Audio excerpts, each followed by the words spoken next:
नमस्कार दोस्तों, target with PS परिहार में आपका स्वागत है। और मैं इस समय सिविल लाइंस में हूँ, पत्थर गिरजाकर धरना स्थल पर। यहाँ पर आप लोगों ने देखा होगा मुझे कई बार धरना प्रदर्शन में आते हुए। और आज है चुनावी माहौल। हम यहाँ पर कुछ युवक हैं, कुछ छात्र भी। हम पूछेंगे कि प्रयागराज में मुख्य मुद्दे क्या हैं जिन पर चुनाव हो रहा है।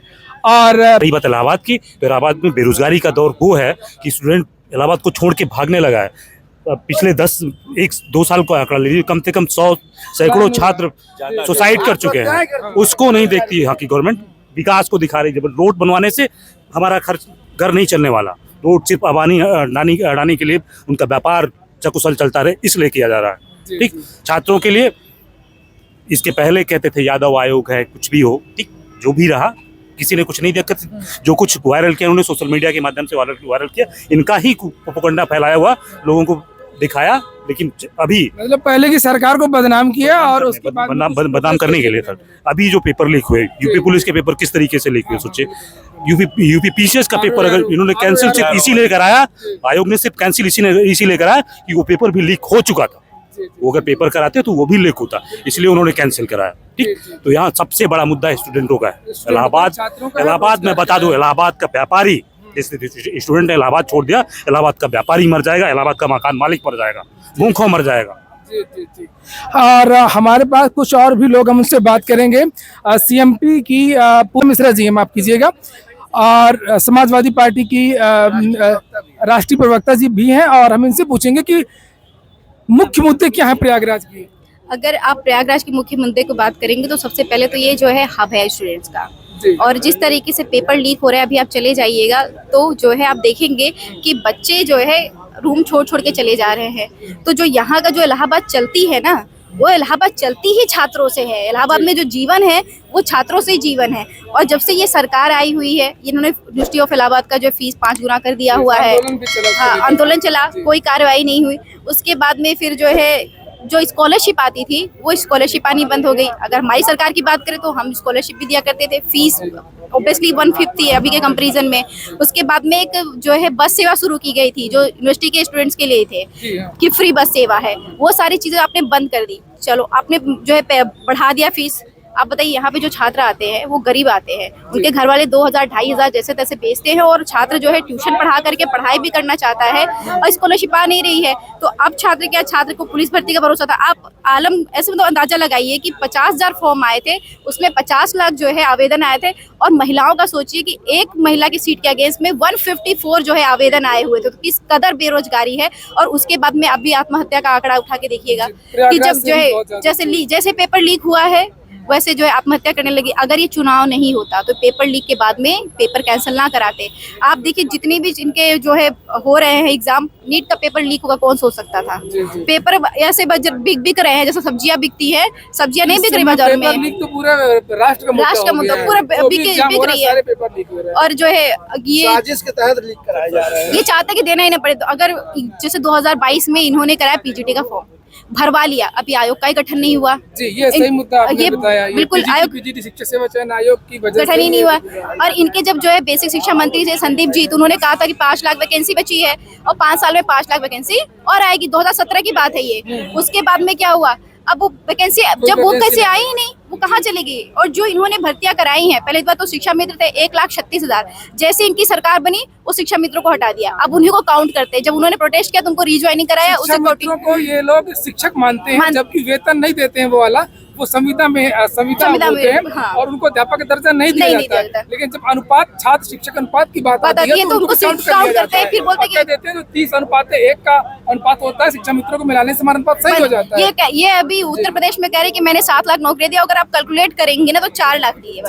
4 लाख से ज्यादा इन्होंने नौकरियां नहीं दी है। और ये भी वही है जो लंबित भर्तियां थी जो 2017 में, हाँ वही वो कम्प्लीट था, तो वो कम्प्लीट नहीं की गई। अब उसके बाद में मुद्दा आ जाता है कि यहाँ पे जो छात्र रह रहे हैं, आप उनके लिए क्या सुविधा किए हुए। अगर आप सलोरी चले जाइए, अभी जब वहाँ पे एक बार खुदाई कर देते हैं ना नाले की, ऐसे छोड़ देते हैं तो नाले बच्चों को वैसे ही जैसे तैसे वो रह रहे हैं, पानी भर जाता है। और सोनोरी का पानी जो पीने लायक नहीं है। आप जाके आप निकाल के देखिएगा वो बच्चे पानी कैसे पी रहे हैं, ये तो पानी पीने लायक नहीं है।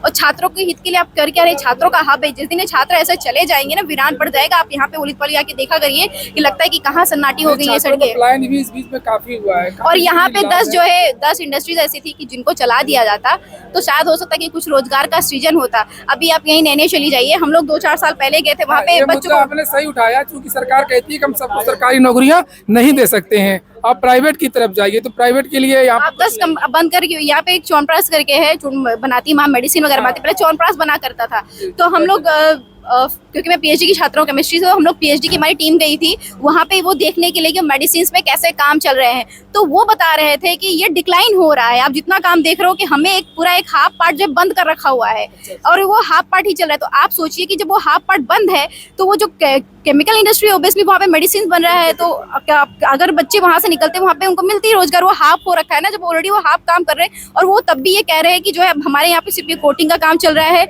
हम ये प्रोडक्शन यहाँ पे नहीं कर पा रहे हैं जो कि पहले हुआ करता था। तो इन सब पे कार्य नहीं कर रहे हैं। वो मान ही नहीं रहे हैं कि प्रयागराज में भी जो है इंडस्ट्रीज हो सकती हैं, या जो इंडस्ट्रीज रही है चाहे वो कॉटन मिल हो, कि उसको जो है हम रीग्रोथ कर सके।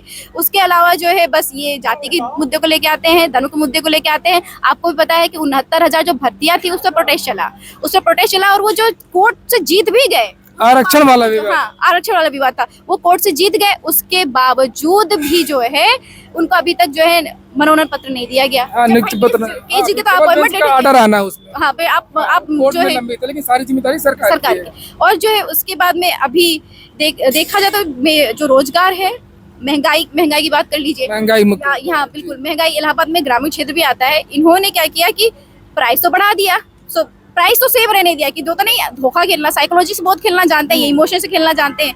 तो यूरिया का वेट 10 किलो कम कर दिया और उसके बाद में प्राइस बढ़ा दिया। ये कहते हैं, उन्होंने भी कहा कि राहुल गांधी जी ने कहा 30 लाख हम रोजगार दे देंगे, 15 अगस्त से भर्ती की प्रक्रिया शुरू हो जाएगी। 1 करोड़ के लिए बोले हैं तेजस्वी यादव जी। तो क्या लगता है कि ये जो बोल रहे हैं ये काम शुरू हो जाएगा वास्तव में? देखिए जो 30 लाख तरीके से, क्योंकि आप तो नेता भी हैं, तो कुछ उसका जो रोड मैप है वो बताइए। ये देखिए जो 30 लाख आप भर्तियां कह रहे हैं, तो ये भर्तियां वो हैं, जैसे मैंने बदलने की 10 लाख तो यही हो गई। उत्तर प्रदेश की आप देख लीजिए बेसिक शिक्षा में, जो कि 5 लाख पहले खाली थी और ये 5 सालों में, 2005 साल के, अभी तो 7 साल हो गए, ये 7 सालों में जो और कोई भर्ती आई नहीं, तो 10 लाख तो यही हो जा रही हैं। तो ऐसे जो सरकार में जो सन के आंकड़े हैं, ये जो है विपक्ष का आंकड़ा नहीं, जो सरकारी आंकड़े हैं, भाजपा की सरकार में जो सरकारी आंकड़े हैं कि ये पद खाली है, ये 30 लाख सिर्फ उन्हीं पदों का विवरण है। जहाँ पे पद खाली है उसको पद को भर्ती जो है किया जाएगा। आप हो सकता है कि लोगों को पता नहीं होगा, जो है अग्निवीर का एग्जाम देते हैं उन्हीं को पता होगा कि जो अग्निवीर बनते हैं ना, उन्हें बोनस भी नहीं दिया जाता, दिवाली बोनस नहीं दिया जाता। क्या अग्निवीर के यहाँ दिवाली नहीं मनाई जाती है? एक तो आप 4 साल की उनकी जवानी कर दे रहे, पहले 15 साल जवान हुआ करते थे, 4 साल की जवानी कर दी, परमानेंट नौकरी नहीं, उसके बाद में आप बोनस भी नहीं देते, ना होली बोनस देंगे, ना आप जो है दीपावली बोनस देंगे। और उसके बाद में जब पहली शहादत हुई अग्निवीर की, तब इनको पता चला कि इसके लिए भी क्लोज बनाना चाहिए था। अदरवाइज ये इनको पता ही नहीं था कि जब अग्निवीर जाएगा, बॉर्डर पे जाएगा, तो उसकी शहादत भी होगी, उसके लिए तो कोई तैयारी ही नहीं थे। अब बताइए, जो बच्चा आप जो है 25 साल की एज भी इन्होंने बढ़ाया ही, अगर प्रोटेस्ट ना होता, आप सोचिए कि छात्रों को सड़कों पे आना पड़ रहा है। और ये कहने कि हम जो है लॉ एंड ऑर्डर मेंटेन कर रहे हैं, लॉ ऑर्डर कैसे मेंटेन कर रहे हैं? जो इनके लोग हैं, इनकी मजाल नहीं होती उनके अगेंस्ट बोले जाए। कुलभूषण शरण सिंह का इनकी मजाल नहीं थी। हम लोग से ऐसे इंटरव्यू होता है, हमने कई बार बोला कि इनकी मजाल नहीं है कि कुलभूषण शरण का जो है टिकट काट दे, ये काट के तो दिखाएं। ब्रजभूषण सर, सॉरी ब्रजभूषण शरण, हाँ ब्रजभूषण शरण का। और अभी आज की तारीख में जो है हो जाता है। जब 25,000 का इनाम था तब धनंजय जी को नहीं गिरफ्तार किया गया। और जब इनसे थोड़ी सी बात समाजवादी या जिससे भी उन्होंने मिला टिकट के लिए अपना कंफर्म करना चाहे, तुरंत कार्रवाई हुई, तुरंत जेल चले गए। मुलाकात करते मानी मुकदमा हो गया, मुकदमा हो गया। सबके साथ न्याय करना है तो सबके साथ करिए, कोई टारगेटेड मत करिए, आप सबके साथ करिए, हम लोग तैयार हैं। अपराधी के खिलाफ तो हम लोग भी तैयार हैं, आप करो कार्रवाई जितने अपराधी हैं। तो यहाँ पर देख रहे थे आप लोग पूजा मिश्रा जी और बहुत सारे लोगों से हमने बातचीत किया। यहाँ पर साफ साफ कहना है कि जो भर्ती भरोसा कांग्रेस का वो पूरा होगा, किस तरीके से भर्तियां आएंगी।